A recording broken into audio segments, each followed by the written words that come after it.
Oi. O engano e a distorção da palavra de Deus. Gostaria de falar um pouco acerca disso a partir de uma história fictícia, mas que está presente na vida de muitos e muitos cristãos. Vicente sempre foi um homem dedicado à igreja e à palavra. Desde jovem ele aprendeu a amar a Deus e a buscar crescer espiritualmente. E por muitos anos ele serviu fielmente no ministério de ensino. Ele ajudava os novos convertidos a entenderem a Bíblia e aplicá-la nas suas vidas. Ele possuía uma fé firme. Ele acreditava, na verdade, que jamais se desviaria da palavra de Deus. No entanto, com o tempo, Vicente começou a sentir que os cultos já não traziam a mesma emoção de antes. E ele passou a desejar algo novo, algo que pudesse ser mais relevante para os tempos atuais. E um dia, enquanto navegava pela internet, ele encontrou um pregador que falava de uma forma diferente da qual ele estava acostumado. Ele dizia que muitas das doutrinas tradicionais estavam ultrapassadas e que Deus queria que as pessoas vivessem sem o peso da culpa, sem o peso que a santidade traz. Aquilo agradou o coração de Vicente. O pregador dizia: Deus quer que você seja feliz acima de tudo. Não se prenda a regras antigas que na verdade só servem para controlar você. A Bíblia, ela precisa ser interpretada conforme a cultura atual. Era isso que o pregador dizia. E essas palavras mexeram com a mente de Vicente. Afinal de contas, ele tinha algumas dúvidas ainda não resolvidas sobre determinadas passagens bíblicas, em especial aquelas que falavam sobre renúncia e santidade. Isso trazia um desconforto ao coração de Vicente. E aos poucos, ele começou a se afastar das pregações da sua igreja e aprofundar nos ensinos desse novo mestre que veio até ele por meio da internet.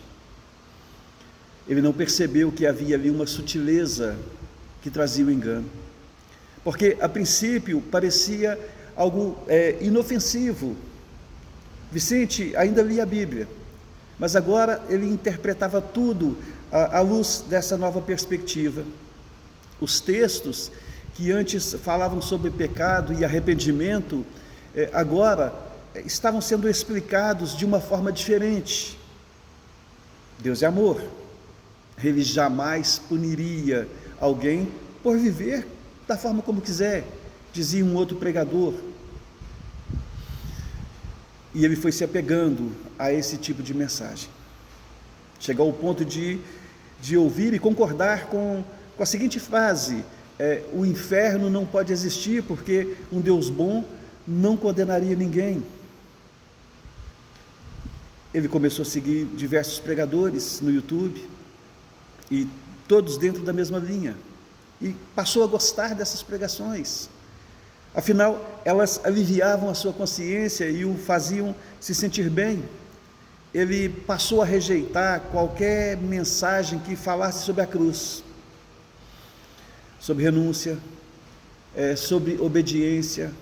Afinal de contas, ele acreditava que o Evangelho deveria ser apenas sobre os novos valores que ganharam o seu coração: a prosperidade, a autoaceitação, o bem-estar.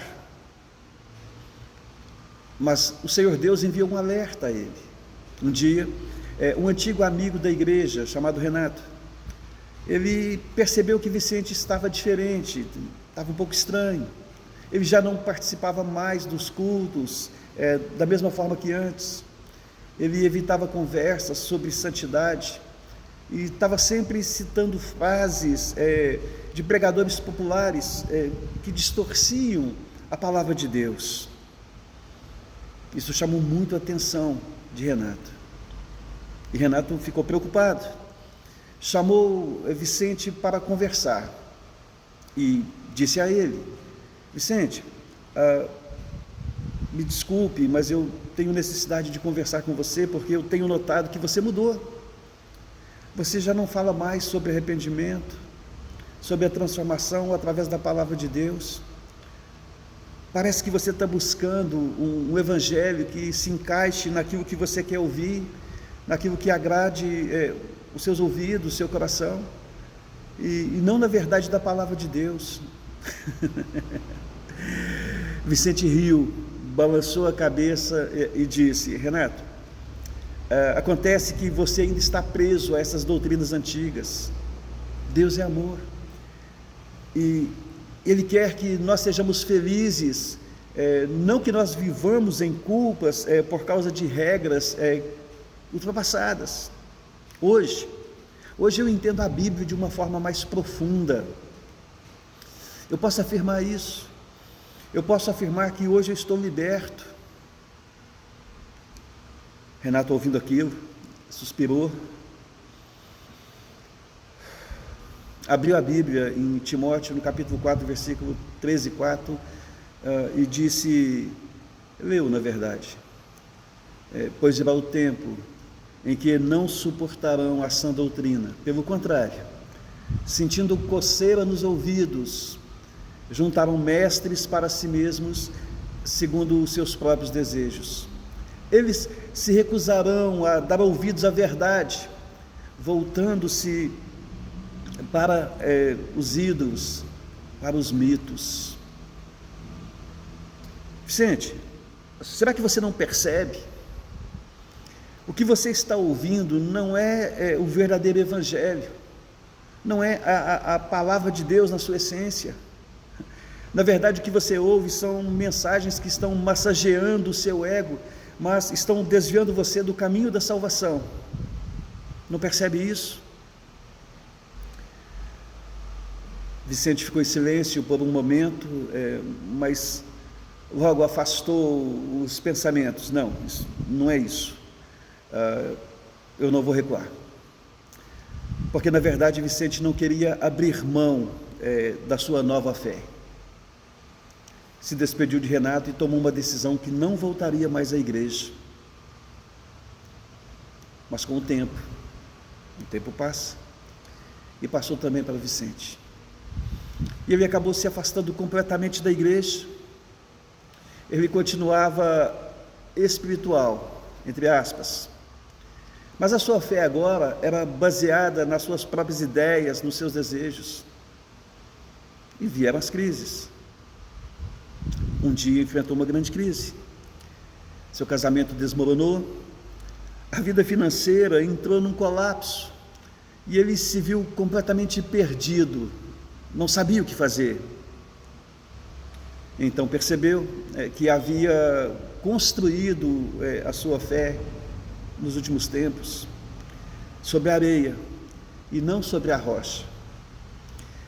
Ele conhecia a palavra, mas a palavra não fazia muito sentido, tanto quanto antes, quando estava firmado em Deus e na igreja.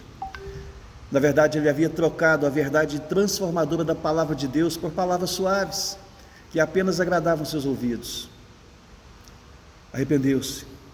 Vicente lembrou-se das palavras de Renato e do verdadeiro evangelho que ele havia abandonado.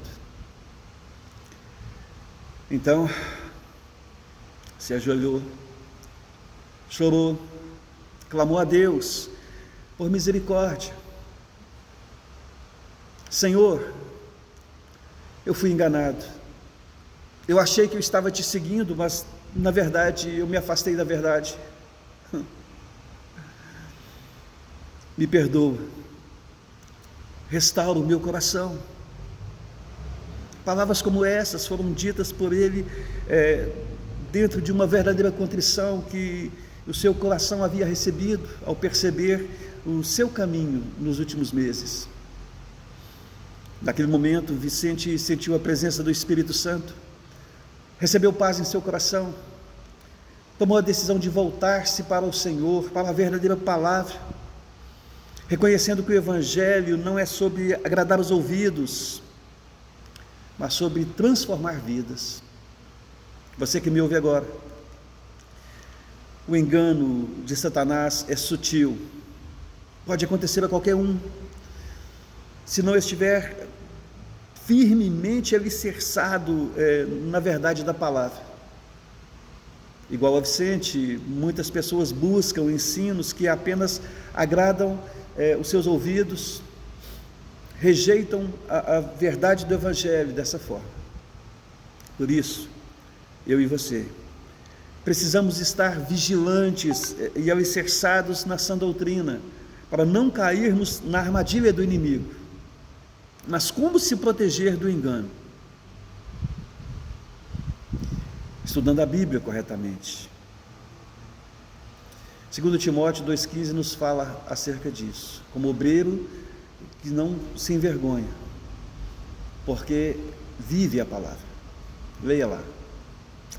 Uma outra forma de não cair no auto-engano é orar ao Senhor, sempre buscando e pedindo discernimento ao Espírito Santo. E um terceiro ponto: fuja de doutrinas humanas e heréticas.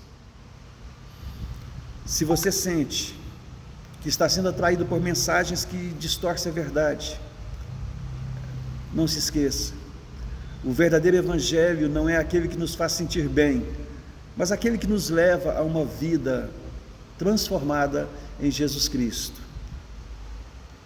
Sujeitem-se a Deus, resistam ao diabo, e ele fugirá de vós. É o que nos diz Tiago, no capítulo 4, verso 7. E muito cuidado com os ensinos que agradam aos ouvidos, mas que no final acabam desviando do caminho. Deus abençoe você. Compartilhe esse vídeo com alguém que você acredita que essa história possa fazer sentido para ela. E até o próximo vídeo.